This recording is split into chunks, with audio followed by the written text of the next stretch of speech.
Welcome to Midnight Terrors, where spine-chilling tales come to life. If you're new here, make sure to hit that subscribe button and tap the bell for notifications. You don't want to miss a single story that'll keep you up at night. We're on a mission to grow, and your support is everything. Share these terrifying stories with your friends, family, and anyone who dares to listen. Thanks for being part of the journey. Let's begin.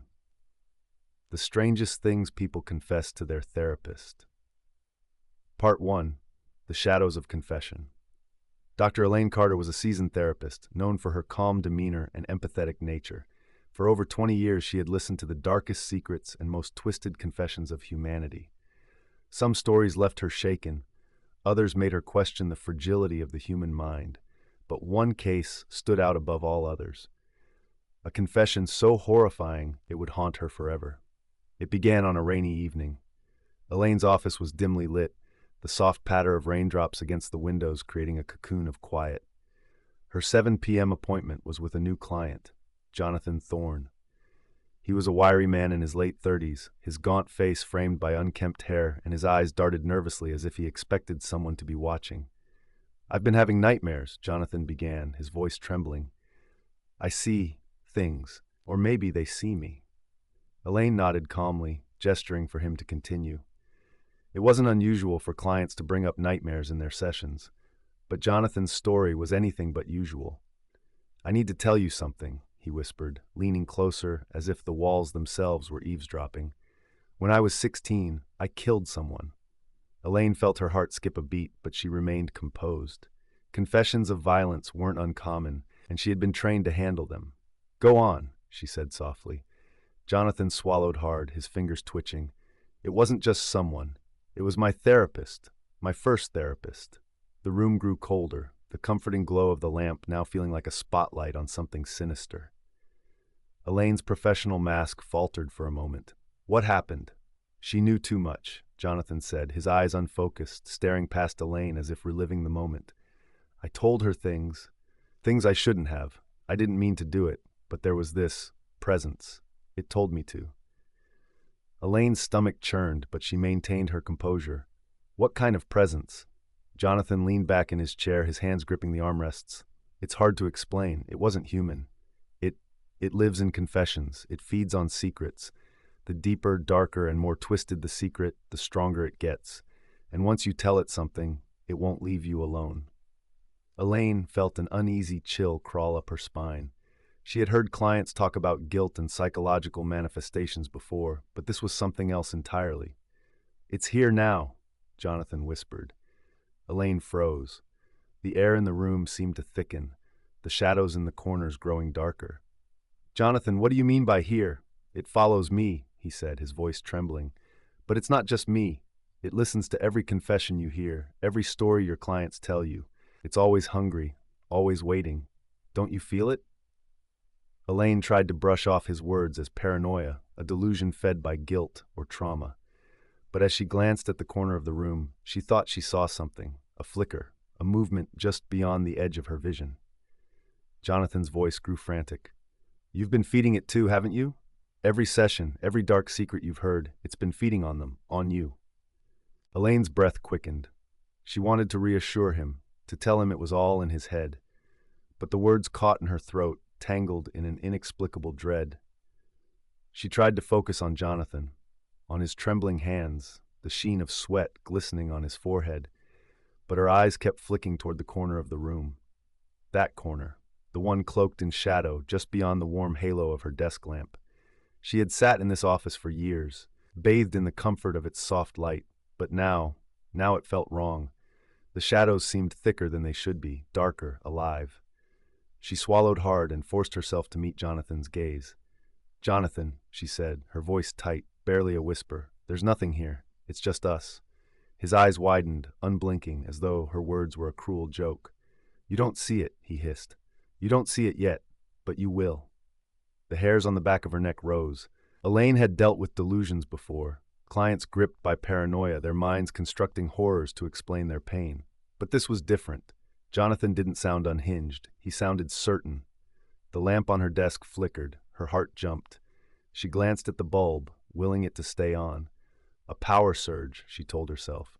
just a flicker, but Jonathan saw her reaction, and his lips curled into a grim smile. "It's noticed you," he said. Elaine tried to laugh it off, to diffuse the tension. "Jonathan, I think we're both letting our imaginations get the better of us. You're safe here. We're safe." He shook his head violently, his hands clutching the arms of his chair like they were the only things anchoring him to reality. "No, no, you don't understand. Once you've heard it, it doesn't leave. It stays, it grows, it feeds." A cold pressure bloomed in her chest, an oppressive weight that made it hard to breathe. The corners of the room seemed to stretch, the shadows deepening, twisting. She shook her head, trying to shake the feeling. "Tell me what you see," she said, her voice barely steady. Jonathan didn't answer immediately. His gaze drifted past her, over her shoulder, toward the corner. His lips quivered, and his eyes filled with tears. "I see it standing behind you," he whispered. Elaine froze. Her skin prickled, a cold sweat breaking out along her spine. Slowly, mechanically, she turned her head to look. Nothing. The corner was empty, just as it always had been. "You're imagining things," she said, though her voice was thin, shaky. "There's nothing there." Jonathan let out a dry, humorless laugh. "That's what it wants you to think. It hides at first. It waits. But once you know it's there, you can't unsee it." The lamp flickered again, this time longer. The shadows in the corner seemed to ripple, like a pool of ink disturbed by an unseen hand. Elaine blinked hard, forcing herself to focus. There was nothing there. There couldn't be. Jonathan leaned forward, his voice a desperate whisper.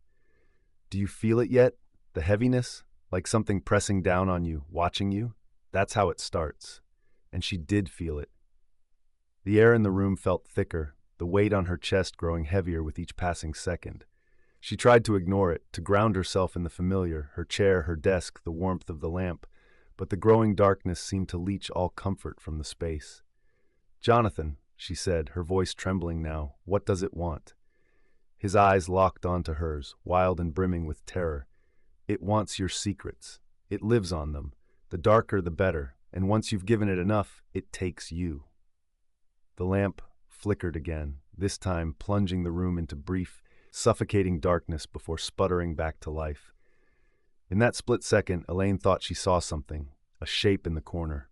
Tall, humanoid. Its form was indistinct, but its presence was overwhelming, like a predator looming just out of reach. Her breath hitched. "Jonathan, I think we need to end the session for tonight," she said, her voice trembling. But Jonathan didn't move. His eyes were fixed on the corner, his body frozen in fear. "It's too late," he whispered. "You've been feeding it for years. Every secret your clients have told you, it's been listening. You've made it strong." Elaine stood, her legs unsteady. "Jonathan, please, let me call someone for you, a family member, a friend." "You can't stop it," he said, his voice hollow. "And you can't run from it. It'll follow you home. It already knows you." Jonathan stood abruptly. "I'm sorry," he muttered. "I shouldn't have come. It knows now. It knows you." Before Elaine could stop him, he bolted out the door, leaving her alone in the oppressive silence. That night, Elaine stayed in her office long after her last client. She tried to focus on her notes, but her mind kept drifting back to Jonathan's words. The shadows in her office seemed to move when she wasn't looking, stretching and twisting unnaturally. Then came the whispers. Soft at first, like a faint breeze brushing past her ear, but they grew louder, more insistent. They weren't just random murmurs, they were voices. Voices of her clients, replaying their confessions. The man who had hidden a body in the woods, the woman who poisoned her husband, the teenager who fantasized about burning her family alive. Elaine clutched her head, trying to block out the noise, but the shadows crept closer, dark tendrils slithering across the floor toward her. "You've been feeding me," a voice hissed, low and guttural. Elaine turned, her eyes wide with terror. A figure emerged from the darkness, its form shifting and amorphous, like a living shadow. Its eyes were hollow voids, and its mouth twisted into a grotesque grin. "Every secret," it said. "Every sin. You've made me strong." Elaine tried to scream, but no sound came out. The entity loomed over her, its presence suffocating. "You listen to them, but who listens to you? What secrets do you hide, Elaine?" Tears streamed down her face as memories she had buried for years came rushing back. The car accident she caused as a teenager, the lies she told to cover it up, the guilt that had driven her to become a therapist, to atone by helping others. The entity laughed, a sound that echoed like nails scraping against glass. Ah, there it is. Delicious. Elaine's vision blurred as the entity enveloped her, its shadowy tendrils wrapping around her body, her mind. The last thing she heard before the darkness consumed her was its whisper. Confession is good for the soul, but it's better for me.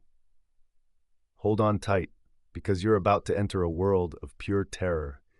Hit that subscribe button now and ring the bell if you dare. You wouldn't want to miss these spine-chilling updates. Think you're brave enough? Then go ahead. Choose the video on my right, or maybe the one on my left. But beware, these aren't just stories. They're nightmares that will stay with you long after the screen goes dark. Not everyone makes it through, so viewer discretion advised. Only the fearless will survive the terror waiting within.